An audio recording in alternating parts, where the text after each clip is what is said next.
नया जमाना ये सोचना में अत्याचार ये सोचना में अत्याचार ये लड़ेंगे लड़ेंगे हमला चाहे जैसा होगा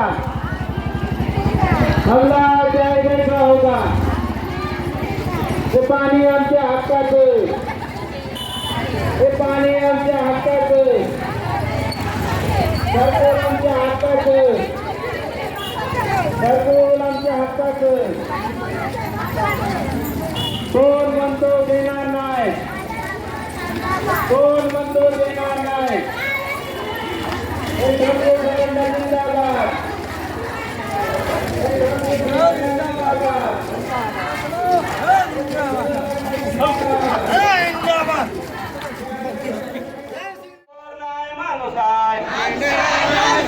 कानून की भीख दबो लड़ेंगे लड़ेंगे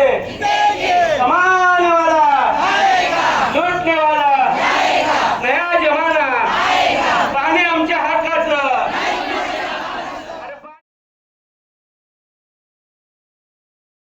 अशीच पकड ठेव मुक्तावर तुझ्या मागं संघटना आहे त्यामुळं तुला कुठेही अडचण आली तुम्ही मोर्चा कोणत्या हक्काने काढलेला संविधान जो दिवस आपला होता आणि त्या संविधानाच्या दिवशी आपण त्या ठिकाणी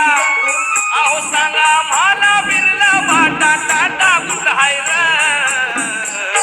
आणि सांगा धनाचा साठा आमचा वाटा गुलहायर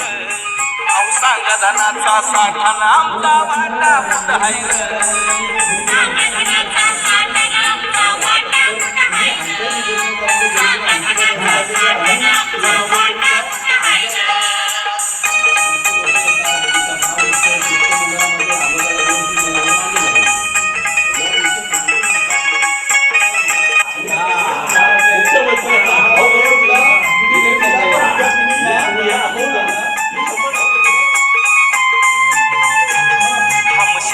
आमचा गळ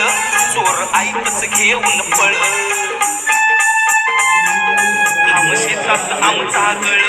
चोर ऐकच घेऊन पळ ग्रामपंचायत प्रशासनासोबत सरपंच असतील ग्रामसेवक असतील त्यांचे सगळे सदस्य उपसरपंच आणि संघटनेचे सर्व प्रतिनिधींनी आपल्या निवेदनावरती चर्चा केली चर्चेतून ज्या आपल्या मागण्या होत्या त्या मागण्यांच्या संदर्भात आपल्याला या राहणार ग्रामपंचायत सरपंच पाटील साहेब यांनी आणि ग्रामसेवक आणि त्यांचे सर्व सभासदांनी आणि आपल्या त्या बॉडीमध्ये दोन सदस्य यांनी आपल्या सर्वांना सहकार्य केलेलं आहे आणि आपलं म्हणणं जे होतं ते सुद्धा त्यांनी ऐकून घेतलेलं आहे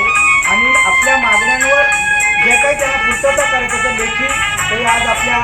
मोर्चेकऱ्यांना देण्यासाठी तर उपसमिती संघटनेच्या वतीनं सरपंच उपसरपंच ग्रामपंचायत सदस्य आणि ग्रामसेवक यांचं प्रथम मनापासून अभिनंदन आभार व्यक्त करून तुम्ही आमच्या मोर्चाला अतिशय चांगल्या प्रकारे सहकार्य केलं. आपण जी काही पूर्तता करणार आहे ते पूर्तता करण्यासाठी जे काही मागण्या आहेत त्या मागण्यांचं पत्र जे आपण आणलेलं आहे मी त्यांना विनंती करेल आपण त्या मागण्या कशा कशा पद्धतीने पूर्तता करणार ते पत्र आपण वाचावं आणि आमच्या तालुका अध्यक्ष आणि इथल्या कमिटीच्या हातात द्यावं ग्रामसेवकांना विनंती करतो.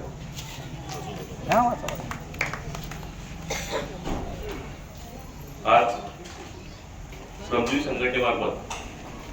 ज्या मोर्चाचं आयोजन केलं होतं त्या मोर्चाच्या अनुषंगाने या ठिकाणी अतिशय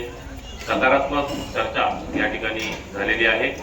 ग्रामपंचायत राहणार मार्फत ज्या श्रमजीवी संघटनेच्या मागण्या होत्या त्या सगळ्या मागण्यांवर अतिशय सविस्तरपणे या ठिकाणी चर्चा करण्यात आली. ज्या मागण्या तात्काळ मंजूर करण्यासारख्या होत्या त्या आपल्या ग्रामपंचायतचे माननीय सरपंच व सर्व सदस्य यांनी तात्काळ मान्य केल्या. ज्या काही टेक्निकल बाबीच्या पासून राहिलेल्या आहेत त्याच्यावर वरिष्ठ पातळीवर आपण चर्चा करून त्या मागण्या सोडवण्यावर अतिशय चांगल्या पद्धतीनं या ठिकाणी चर्चा झाली. त्या अनुषंगाने ज्या आपल्या मोर्चामधून ज्या मागण्या मान्य करण्यात आलेल्या आहेत त्याबाबतचे मी या ठिकाणी वाचन करतो. 1 नंबरची मागणी होती की आपल्याला चरणीपाडामध्ये 130 सर्वे नंबरमध्ये जे जन्मचे घरकुल लाभार्थ्यांना जागा नव्हती, त्या घरकुल लाभार्थ्यांना 10 गुंठे जागा घरकुल बांधण्यासाठी व 10 गुंठे जागा समाजगृह बांधण्यासाठी लाभार्थ्यांना दावा देऊन त्याचे पत्रव्यवहार करण्याबाबत आपल्याला संबंधित विभागाला पत्रव्यवहार करून तो मार्गी लावण्यासाठी श्रमजीवी संघटना आणि आपली ग्रामपंचायत यांनी एकत्रितपणे त्यावर काम करण्याचं आपण ठरलेलं आहे. त्याच्यानंतर वावटेपाडा रस्ता जो श्रमजीवी संघटनेची मागणी होती त्याच्यावर आपण 14,50,000चा काम मंजूर करून तो येत्या 8 दिवसामध्ये आपला चालू होईल. त्याच्यानंतर वावटेपाड्यामध्ये जे शौचालय नादुरुस्तीची जी एक मागणी होती ते शौचालय सुद्धा येत्या 8 दिवसामध्ये आपण सुरू करणार आहोत. सावित्रीबाई फुले नगर येथे पिण्याचे पाणी पुरवठा करणे जो आपला रेल्वेचं जे काम चालू आहे त्यामुळे त्या ठिकाणी पाण्याची व्यवस्था तुटलेली आहे, परंतु सध्या स्थितीमध्ये त्यांना पिण्याची पाण्याची व्यवस्था करावी तीही मागणी या ठिकाणी आपण मान्य केलेली आहे. त्याच्यानंतर गावठाण प्रस्ताव विस्तारीकरणाची जी मागणी होती तर ती गावठाण प्रस्तावाची मागणी यापूर्वीच आपण दिलेली होती. यानंतर सुद्धा आपण याची एक प्रत आपण त्यांना देणार आहोत स्मरणपत्र म्हणून. तीही मागणी होती तीही आपण या ठिकाणी मान्य केलेली आहे. त्याच्यानंतर PM जन्मन घरकुलांचे लाभार्थ्यांचे एमआरजेसचे मास्टर प्रलंबित असल्याबाबत सांगितले होते मागणी. तर ते जे ज्यांची कामं आहेत त्यांचे मास्टर आपण यापूर्वी काढलेले आहेत त्याच्याबद्दल आणि ज्यांचे चालू करतील त्यांचेही आपण तात्काळ त्यांचे मास्टर आपण या ठिकाणी काढणार आहोत. ही मागणी होती ती मान्य करण्यात आली. हलवेपाडा येथे जे शौचालय आहे त्या शौचालय नवीन बांधकाम शौचालय आपल्याला मागणी होती तर तीही मागणी आपण येत्या मासिक सभेत घेऊन प्रोसेस करून तेही नवीन बांधकाम आपण या ठिकाणी करणार आहोत. 15% जो निधी आहे तो 15% निधी मधून सगळ्या आपल्या 15% मधील सर्व लाभार्थ्यांना सार्वजनिक भांडी आपण खरेदी करण्याबाबतची एक मागणी होती तर तीही आपली सर्व बांधवांकडून जो अर्ज मागणीचा अर्ज आहे त्याप्रमाणे सार्वजनिक भांडी खरेदीचा एक मागणीचाही आपण या ठिकाणी मान्य करण्यात आलेली. हलवेपाडा येथे नवीन मोटार जी नादुरुस्त होती ती मोटार पण आपल्याला 2 दिवसात आपण या ठिकाणी आपण जी मागणी होती ती 2 दिवसात आपण मोटार देणार आहोत.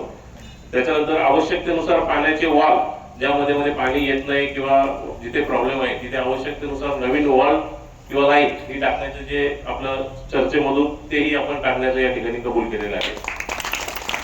त्याच्यानंतर आदिवासी वस्तीमधील रस्ते आणि गटारे जी नादुरुस्त आहेत ती दुरुस्त करून घेण्याबाबतची मागणी होती तीही आपण या ठिकाणी मान्य केलेली आहे. या ठिकाणी समाजावरची पहिलीच मागणी सांगितली समाजावरची पहिलीच सांगितली घेतली पहिलीच समाजवरची पहिलीच घेतली आणि जी हलवेपाड्यामध्ये नवीन शौचालय आणि आवश्यकतेनुसार पाण्याची जी व्यवस्था बोरवेल असेल तीही आपण या ठिकाणी करून देणार आहोत. या सर्व मागण्या आपण या चर्चेनुसार या ठिकाणी आपण सर्वांनी या ठिकाणी उपस्थित राहून चांगल्या पद्धतीनं आपण सहकार्य केलं आणि आपली ही चर्चा ही चांगल्या पद्धतीने झाली आणि त्यामधून ज्या काही बाबी आपल्या बऱ्याचशा गोष्टी या ठिकाणी पूर्ण झालेल्या होत्या परंतु काही टेक्निकल बाबींमुळे राहिलेल्या असतील तर त्याही आपण या ठिकाणी पूर्ण करण्याबाबत या ठिकाणी चर्चा झाली. आपण सर्व आलात. जिल्ह्याचे सरचिटणीस भालके साहेब असतील, तालुक्याचे अध्यक्ष साहेब असतील, सचिव साहेब असतील, रुग्णा साहेब असतील, सर्व पदाधिकारी श्रमजीवी संघटनेचे सर्वांची नावं घेण्याचा वेळ पण जास्त झालाय तर सर्व उपस्थित पदाधिकाऱ्यांचं ग्रामपंचायत राहणारच्या वतीने या ठिकाणी आम्ही आभार मानतो की त्यांनी आमच्या गोष्टी या ठिकाणी समजून घेऊन ज्या काही बाबी टेक्निकल आहेत त्याही बाबी त्यांनी समजून घेतल्या आणि आम्हाला वेळ दिला याबद्दल मी सर्वांचं या ठिकाणी ग्रामपंचायत राहणारच्या वतीनं आभार मानतो. धन्यवाद.